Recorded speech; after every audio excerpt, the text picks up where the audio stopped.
متحدہ عرب امارات کا اوپیک اور اوپیک پلس سے اخراج صرف ایک ایسا فیصلہ ہے جس کی گونج ویانا سے واشنگٹن، ریاض، تہران، بیجنگ اور تل ابیب تک سنائی دے رہی ہے۔ 1967 سے اوپیک کا حصہ رہنے والی خلیجی ریاست کا یہ اعلان کہ وہ 1 مئی سے قومی مفادات کی بنیاد پر اس تنظیم سے علیحدہ ہو رہی ہے، دراصل اس عالمی تیل ڈھانچے کے لیے بڑا دھچکا ہو سکتا ہے جو دہائیوں سے قیمت، رسد اور طاقت کے توازن کو کنٹرول کرتا آیا ہے۔ اوپیک جس کی بنیاد 1960 میں بغداد میں رکھی گئی، آج بھی عالمی تیل سپلائی کا قریباً 30% کنٹرول کرتی ہے، جبکہ روس سمیت اوپیک پلس اتحاد کے ساتھ یہ حصہ 41% تک پہنچ جاتا ہے۔ یہی وجہ ہے کہ امارات جیسے بڑے پیداواری ملک کا الگ ہونا صرف ایک رکن کی علیحدگی نہیں بلکہ کارٹل کے اندر دراڑ ہے۔ اصل سوال یہ ہے کہ امارات نے یہ قدم کیوں اٹھایا؟ جواب معیشت میں پوشیدہ ہے۔ متحدہ عرب امارات اس وقت تقریباً 30 سے 35 لاکھ بیرل یومیہ پیداوار کر رہا تھا، مگر اس کی حقیقی پیداواری صلاحیت 48 لاکھ بیرل یومیہ کے قریب ہے، جبکہ 2027 تک 50 لاکھ بیرل یومیہ کا ہدف رکھا گیا ہے۔ اوپیک کوٹا سسٹم اس کے لیے معاشی زنجیر بنتا جا رہا تھا۔ جب دنیا قابل تجدید توانائی کی طرف بڑھ رہی ہے اور مستقبل میں تیل کی طلب کم ہونے کا خدشہ ہے، تو ابوظہبی چاہتا ہے کہ زیر زمین ذخائر کو آج زیادہ سے زیادہ منافع میں بدلا جائے، یعنی امارات کا موقف ہے کہ محدود پیداوار کے بجائے آزاد پیداوار اس کے لیے زیادہ منافع بخش ہے۔ مگر یہ فیصلہ صرف معاشی نہیں، اسٹریٹیجک بھی ہے۔ گزشتہ چند برسوں میں یمن میں جنوبی قوتوں کی حمایت، اسرائیل کے ساتھ ابراہیمی معاہدہ، سوڈان میں الگ مفادات، ایران جنگ کے دوران قدرے خود مختار رویہ، یہ سب کے سب ثابت کرتے ہیں کہ امارات اب سعودی عرب کی علاقائی پالیسی کے سائے سے نکل کر اپنی الگ شناخت بنانا چاہ رہا ہے۔ عالمی ماہرین کے مطابق جہاں ریاض روایتی خلیجی قیادت چاہتا ہے، وہاں متحدہ عرب امارات تجارت، بندرگاہوں، افریقی اثر و رسوخ، اسرائیلی ٹیکنالوجی اور امریکی سیکیورٹی کے امتزاج سے نئی طاقت بننا چاہتا ہے۔ امریکہ کے لیے صورتحال بہت دلچسپ بھی ہے اور پیچیدہ بھی۔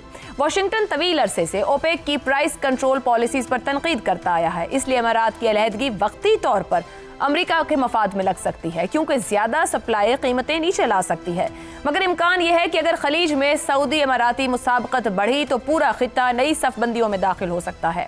ایران کی جنگ کے خاتمے کے بعد مشرق وسطی شاید ایک نئے دور میں داخل ہو۔ کیا امارات اسرائیل کے مزید قریب جا کر سعودی عرب، قطر اور عمان کے متوازی ایک نیا معاشی سیکیورٹی بلاک تشکیل دے گا؟ کیا ریاض اسے اپنی بالادستی کے خلاف بغاوت سمجھے گا؟ کیا اوپیک کے بعد خلیج میں قیادت کا بدلنے والا ہے؟ اور سب سے بڑا سوال، کیا یہ صرف تیل کی جنگ ہے یا مشرق وسطی میں کسی نئی اسٹریٹجک گیم کی ابتدا ہے؟ اسی پر پروگرام رکھیں گے۔ ہمارے ساتھ ہیں شہزاد چودھری، زیغم خان، رضا رومی اور عامر احمد خان صاحب۔ پروگرام کے پہلے حصے میں اس فیصلے اور اس کے اثرات کی جیو پولیٹیکل یا جیو اسٹریٹجک اہمیت اور اثرات کیا رہیں گے، اور دوسرے حصے میں ہم بات کریں گے اس کی معیشت پر اثرات، نہ صرف خطے بلکہ دنیا پر اس کے اثرات، اس فیصلے کے اور اس کی اہمیت کیا ہے۔ پہلا سوال اپنے پینل کے لیے، متحدہ عرب امارات کا اوپیک اور اوپیک پلس سے اخراج، کیا فیصلہ اوپیک کے زوال، سعودی اثر کے چیلنج اور مشرق وسطی کے نئے سیاسی نقشے کی ابتدا ہے؟ شہزاد چودھری صاحب، متحدہ عرب امارات نے اپنے قومی مفاد کا نام لیا، کیا سعودی قیادت کے سائے سے نکل کر مشرق وسطی میں اپنی الگ اسٹریٹجک پوزیشن بنانے کی جانب اس کی پالیسی کہا جائے یا اس جانب قدم بڑھایا ہے؟ عائشہ، آج کل جب بحث ہوتی ہے نا ایران کے جنگ کے جو اثرات ہیں اس کے اوپر، تو کہا جاتا ہے کہ جی سی سی کا شیرازہ بکھرنے والا ہے، اس کے بعد کہا جاتا ہے نیٹو کا اختتام ہے، کوڈ جو ہے جس کو کہ ہم جانتے ہیں Japan, Australia, U S A اور انڈیا، ان کے ساتھ مل کے جو کوڈ ہے اس کے اندر بھی دراڑیں آ سکتی ہیں۔ اب تو برکس کا بھی نام آ گیا بیچ میں، اب تو برکس کا بھی آ گیا، تو سب کچھ ہی انڈر وہ ہے، اسکروٹنی ہے اس وقت۔ لیکن ایک کوڈ ہے جو ابھی تک بچا ہوا ہے اور اس کوڈ کا کسی کو احساس نہیں ہے۔ وہ کوڈ ہمارے بالکل پڑوس میں ہے، اس کو کہتے ہیں I2U2۔ I2 کا مطلب ہے انڈیا اسرائیل اور U2 کا مطلب ہے USA UAE۔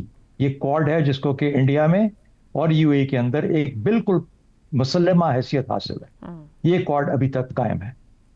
اگر آپ کو میں چند ڈیٹیلز کی تاریخ میں نہیں جاؤں گا، 1989 میں جب USSR ختم ہوا، اس کے 7-8 سال کے بعد ایک ایسی صدی کا، ایسے وقت کا خیال کیا، سوچا گیا جس میں امریکہ سول سپر پاور کے طور پہ کیا کیا چیزیں آئیں اس کے اندر کہا گیا کلیش آف سیولائزیشن، اسلام ہمارے لیے سب سے بڑا خطرہ ہے، یہ کلیش آف سویلائزیشن میں آیا نا، اب ایک تہذیبی جنگ ہوگی جو کہ اسلام ورسز ادرس ہوگی، جو کہ اس وقت سول سپر پاور بنے ہوئے تھے.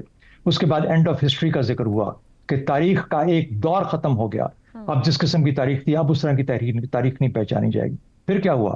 2011 میں عرب اسپرنگ آیا، 2020 میں ابراہم ایکارڈز آئے، اور ابراہم ایکارڈز کے اندر اور عرب اسپرنگ کے اندر، عرب اسپرنگ میں پنجے جمائے گئے، 2020 کے اندر تفریق شروع ہو گئی.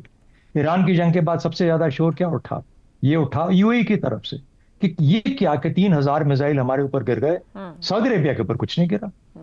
تو کس قسم کی یہ کیوں تفریق پیدا ہو گئی؟ اس کے بعد دیکھ لیجئے یمن کے اندر آپ نے خود ہی ذکر کر دیا کہ سعودی عرب اور یو اے اپوزٹ سائڈ پہ کھڑے تھے، مجبور کیا گیا یو اے کو ملا کے کہ اب وہ چھوڑیں اور اس کس قسم کا سائڈ لے رہے ہیں مت لیں. صومالیہ کے اندر بریک کر کے صومالی لینڈ کریٹ کیا گیا، جس میں اسرائیل اور یو اے کی وجہ سے صومالی لینڈ کریٹ ہوا، گو کہ اس کو کوئی ایکنالج یا ریکگنائز نہیں کرتا. سوڈان کے اندر دو مختلف اطراف کے اندر لڑ رہے ہیں. لیبیا کے اندر دو مختلف اطراف میں ہیں، ایک یو اے کی ایک طرف ہے، سعودی عرب ایک طرف ہے. تو یہ تقسیم اور یہ تفریق تو ایک لمحہ بلا مرحلہ وار چلتی آ رہی ہے، اور اب اس جگہ آپ پہنچی تھی جہاں پر کہ یہ سوال پیدا ہو گیا کہ کیا یہ تفریق ہونے جا رہی ہے. یہ تفریق اس وقت مسلمہ ہو جائے گی میری نظر کے اندر جب ان دونوں میں سے کوئی بھی آپس میں جب کلیش، جو آرمڈ کلیش پہلا ہو جائے گا. پاکستان کے ساتھ جو تعلقات یو اے کے تھے وہ ہم سب کے سامنے، ہمیں پتہ ہے اس کی وجہ کیا تھی. پاکستان اور سعودی عربیہ کے آپس میں وہ دفاعی معاہدہ جو کہ نہیں بھایا یو اے کو.